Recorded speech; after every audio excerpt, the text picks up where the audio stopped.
स्नेहदा स्पन्दन स्नेहदा स्पन्दन।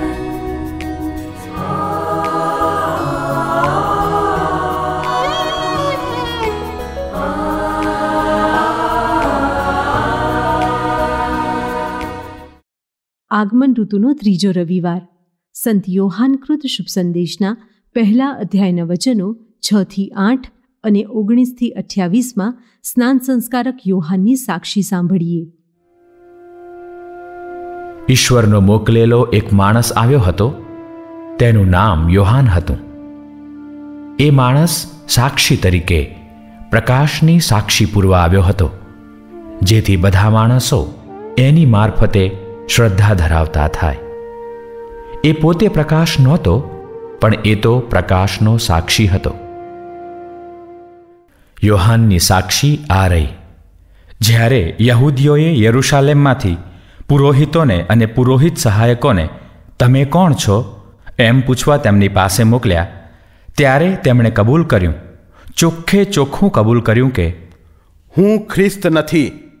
તે લોકોએ પૂછ્યું, તો તમે કોણ છો? એલિયા છો? ત્યારે તેમણે કહ્યું, ના. તો જેનું આગમન થવાનું છે તે પૈગંબર છો? તેમણે જવાબ આપ્યો, ના. એટલે તે લોકોએ તેમને કહ્યું, તો તમે છો કોણ? જવાબ આપો, જેથી અમને જેમણે મોકલ્યા છે તેમને અમે જણાવીએ. તમારા પોતા વિશે તમે શું કહો છો? તેમણે પૈગંબર યશાયાના શબ્દોમાં કહ્યું, હું તો પ્રભુના રસ્તા સીધા કરો એવું અરણ્યમાં પોકારનારનો અવાજ છું. આવેલા માણસોમાં કેટલાક ફરોશીઓ હતા. તેમણે યોહાનને પૂછ્યું, જો તમે ખ્રિસ્ત પણ નથી, એલિયા પણ નથી, તેમ પૈગંબર પણ નથી, તો પછી તમે સ્નાન સંસ્કાર કેમ કરાવો છો? યોહાને તેમને જવાબ આપ્યો, હું પાણીથી સ્નાન સંસ્કાર કરાવું છું, પણ તમારી વચ્ચે એક જણ એવો છે જેને તમે ઓળખતા નથી.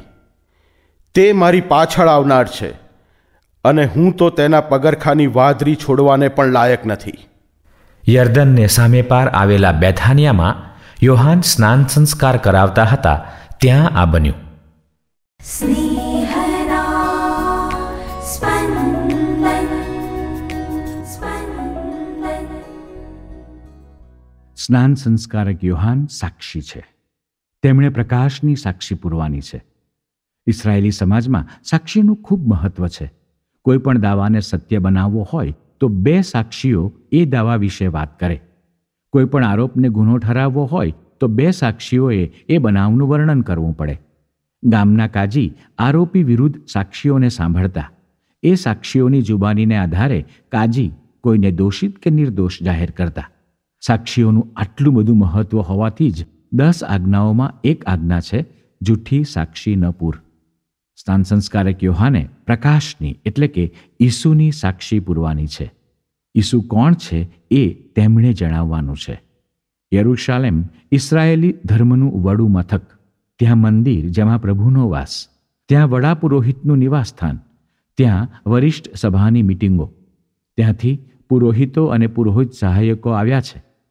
કદાચ લોકોમાં જોરદાર વાત ફેલાઈ હશે કે સ્નાન સંસ્કારક યોહાન ખ્રિસ્ત છે. વરિષ્ઠ સભા ખ્રિસ્તની રાહ જોતી હતી. જો સ્નાન સંસ્કારક યોહાન ખ્રિસ્ત હોય તો વરિષ્ઠ સભા અધિકૃત રીતે તેમને લોકો સમક્ષ જાહેર કરી શકે. સ્નાન સંસ્કારક યોહાન કબૂલ કરે છે કે તેઓ ખ્રિસ્ત નથી. એલિયાએ અગ્રદૂત તરીકે આવીને પ્રભુના અભિષિક્ત માટે જે કામગીરી કરવાની હતી એ જ કામગીરી સ્નાન સંસ્કારક યોહાન કરે છે. તેઓ કર્મે એલિયા છે, જન્મે એલિયા નથી. ઈસુ તેઓને તેમના કાર્યોને કારણે એલિયા કહે છે. સ્નાન સંસ્કારક યોહાન કબૂલ કરે છે કે તેઓ માત્ર અવાજ છે, બોલનાર અવશ્ય પ્રભુ છે.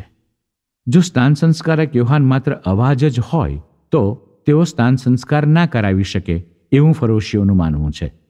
સ્નાન સંસ્કારક યોહાનને હવે તક મળે છે ઈસુ વિશે સીધી સાક્ષી પૂરવાની. અત્યાર સુધી તો તેઓ પોતાના વિશે કહીને ઈસુ વિશે આડકતરી રીતે સાક્ષી પૂરતા હતા. સ્નાન સંસ્કારક યોહાન જણાવે છે કે તેઓ પાણીથી સ્નાન સંસ્કાર કરાવે છે, પણ એક વ્યક્તિ હાલમાં આ પૂછનારાઓની વચ્ચે જ છે, પણ આ પૂછનારાઓ તેને ઓળખતા નથી, કારણ એ વ્યક્તિ એટલે કે ઈસુએ હજી સ્નાન સંસ્કાર લઈને જાહેર જીવન શરૂ કર્યું નથી. સ્નાન સંસ્કારક યોહાન ઈસુની મહાનતાને પોતાની સાથે સરખામણી કરીને સ્પષ્ટ કરે છે.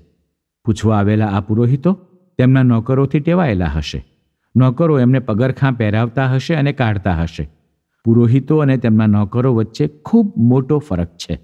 સ્નાન સંસ્કારક યોહાન કહે છે, પોતે આવનાર ઈસુના નોકર થવાને પણ લાયક નથી. સ્નાન સંસ્કારક યોહાનની આ સાક્ષી આપણા દિલમાં પ્રભુ પ્રત્યે પુષ્કળ માન પેદા કરી શકે. આપણે તો જાણીએ છીએ કે ઈસુ સાક્ષાત પ્રભુ અને સાક્ષાત માનવ છે.